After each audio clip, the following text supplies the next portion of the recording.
अस्सलाम वालेकुम। Good morning student, कैसे हो? आई होप आप अच्छे होंगे।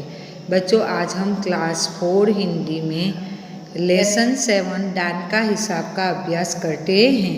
बच्चों, आगे के वीडियो में हमने देखा था कि राजा के पास लोग सहायता मांगने के लिए जाते हैं, लेकिन राजा उनकी सहायता करना नहीं चाहता था। अकाल पड़ा हुआ था और अकाल के कारण बहुत सारे लोग भूखे प्यासे मर रहे थे। इसीलिए वो राजा के पास सहायता मांगने जाते हैं और कहते हैं कि सिर्फ हमें 10,000 रुपये दे दो, 10,000 रुपये से हमारा काम चल जाएगा। तब राजा उनको डांटते हैं और कहते हैं कि आपको 10,000 रुपये कम लग रहे हैं, ऐसे जिंदा रहने से कोई फ़ायदा नहीं है। तब एक व्यक्ति कहता है कि ये जो हमारा राज्य का भंडार है जैसे धन का सागर है, अगर उनमें से आप हमें मुट्ठी भर धन देते हो तो महाराज कोई नुकसान जाने वाला नहीं है। अब बच्चों, आगे राजा ने कहा, राजकोष में अधिक धन तो क्या उसे दोनों हाथों से लुटा दूँ?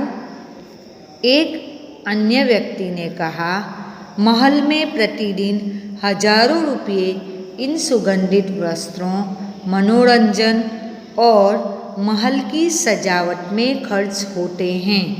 यदि इन रुपयों में से ही थोड़ा सा धन ज़रूरतमंदों को मिल जाए तो उन दुखियों की जान बच जाएगी। अब राजा कहते हैं, जब प्रजा उनसे लाचार होकर सहायता मांगती है और राजा सहाय नहीं करना चाहता, सलाह देते हैं और कहते हैं कि अगर आप हमें धन देते हो तो कुछ नुकसान नहीं होता। तब राजा कहते हैं कि राज्य का ये जो भंडार है वो भंडार में बहुत सारी रकम है, बहुत सारा धन रखा हुआ है, तो क्या मैं आप लोगों पर उसको लुटाता फिरूँगा, आप लोगों को सहायता करता रहूँगा? तब सारे व्यक्तियों में से एक व्यक्ति कहता है, क्योंकि बहुत सारे लोग राजा के पास सहायता मांगने गए थे, तो उनमें से एक व्यक्ति कहता है कि महाराज, महल में प्रतिदिन हजारों रुपये, यानी महल में हर रोज़ आप हजारों रुपये खर्च करते हो सुगंधित कपड़ों के लिए, तुम्हारे मनोरंजन के लिए और महल की सजावट के लिए, या उसका जो डेकोरेट करते हो उसके पीछे आप हजारों रुपये खर्च करते हो। तो यदि अगर ये जो रुपया आप खर्च करते हो उनमें से ही थोड़ा सा धन हमारे जैसे ज़रूरतमंदों को, जो सच में जिसको ज़रूरत है, ऐसे लोगों को अगर आप सहायता करते हो तो हमारे जैसे जो दुखी लोग हैं वो दुखी लोगों की जान बच जाएगी और हमारा दुख भी दूर हो सकता है। यह सुनकर राजा को क्रोध आ गया। वह गुस्से से बोला, खुद भिखारी होकर मुझे उपदेश दे रहे हो? मेरा रुपया है, मैं चाहे उसे उबाल कर खाऊं, चाहे तलकर, मेरी मर्जी। तुम अगर इसी तरह बकवास करते रहोगे तो मुश्किल में पड़ जाओगे, इसीलिए इसी वक्त तुम चुपचाप खिसक जाओ।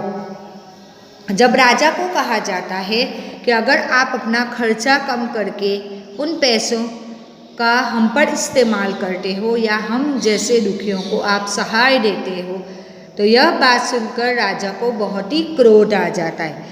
क्रोध का मीनिंग बच्चों होता है गुस्सा।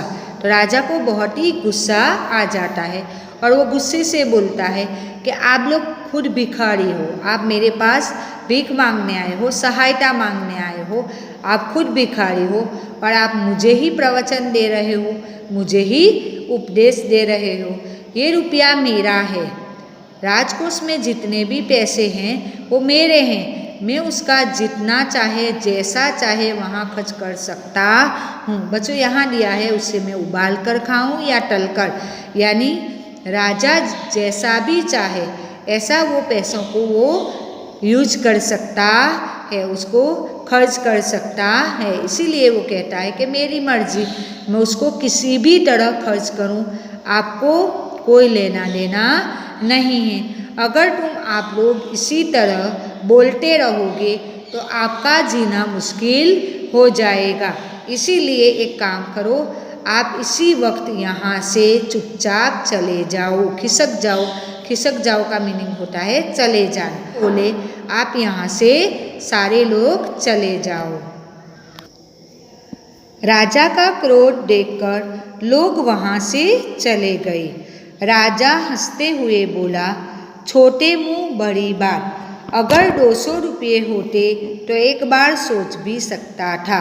पहरेदारों की खुराक 2-4 दिन कम कर देता और यह रकम पूरी भी हो जाती, मगर 100-200 से इन लोगों का पेट नहीं भरेगा। एकदम 10,000 मांग बैठे। छोटे लोगों के कारण नाक में दम हो गया है। तो जब सही बात लोग राजा को बताते हैं तो राजा को बहुत ही गुस्सा आ जाता है और राजा का गुस्सा देखकर लोग वहीं से चले जाते हैं। लोगों के जाने के बाद राजा हंसते हुए कहता है कि छोटे मुंह बड़ी बात।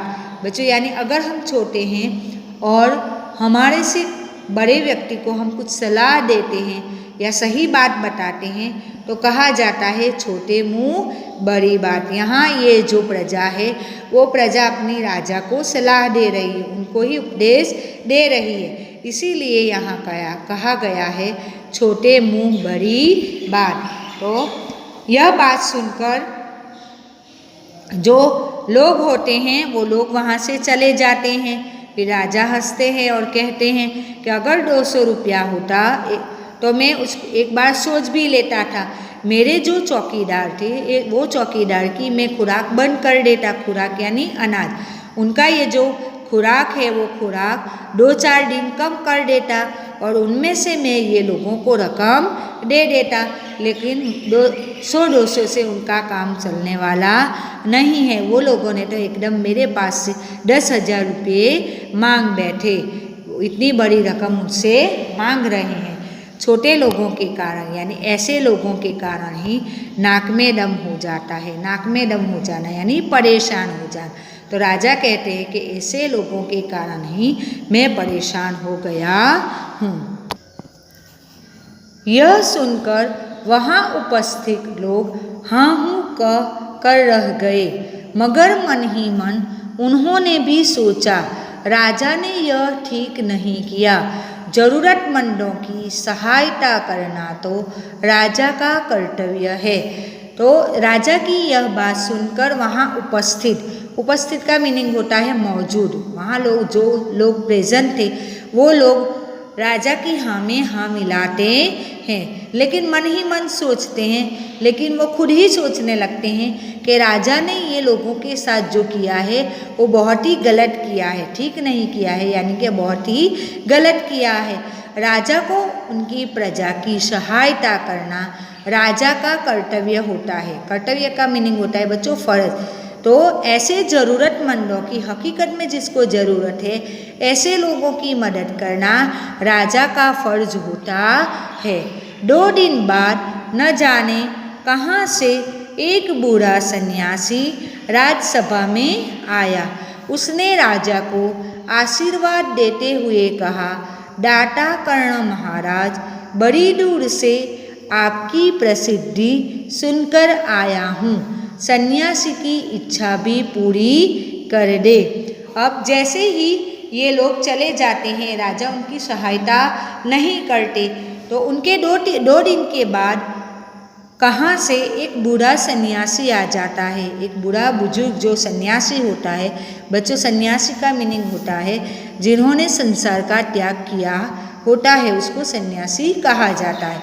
तो ऐसे एक बुजुर्ग सन्यासी राजा के दरबार में आते हैं और राजा को आशीर्वाद देते हैं और आशीर्वाद देते हुए कहते हैं कि दाता कर्ण महाराज, एक महाराज को राजा को बुलाते हैं और कहते हैं कि दाता कर्ण महाराज। दाता किसको कहा जाता है बच्चों?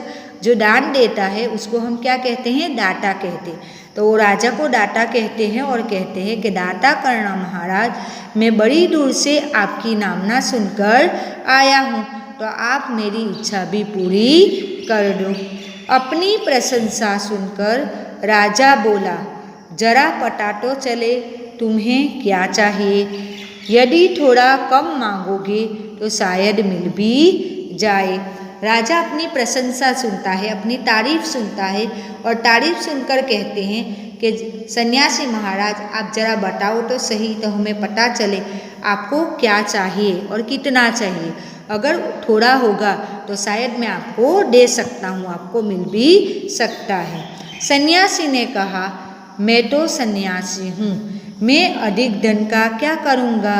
मैं राजकोष में से 20 दिन तक बहुत मामूली भिक्षा प्रतिदिन लेना चाहता हूँ। मेरी भिक्षा लेने का नियम इस प्रकार है, मैं पहले दिन जो लेता हूँ दूसरे दिन उसका दुगना, फिर तीसरे दिन उसका दुगना, फिर चौथे दिन तीसरे दिन का दुगना, इसी तरह से प्रतिदिन दुगना लेता जाता हूँ।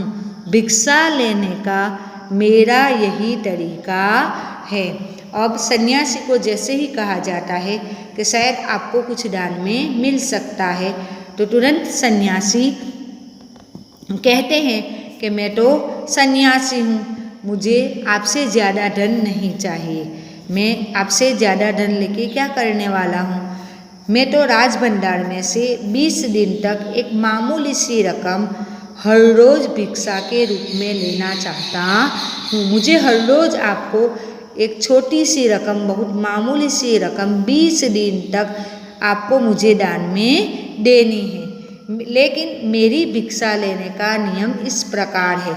वो कैसे भिक्षा लेंगे, वो कैसे दान लेंगे, उसके बारे में बताते हैं कि पहले दिन जो लेता हूँ, आप पहले दिन मुझे जो देते हो दूसरे दिन उसका दुगना देना पड़ता है, तीसरे दिन उसका डबल देना पड़ता है और चौथे दिन तीसरे दिन का डबल देना पड़ता है।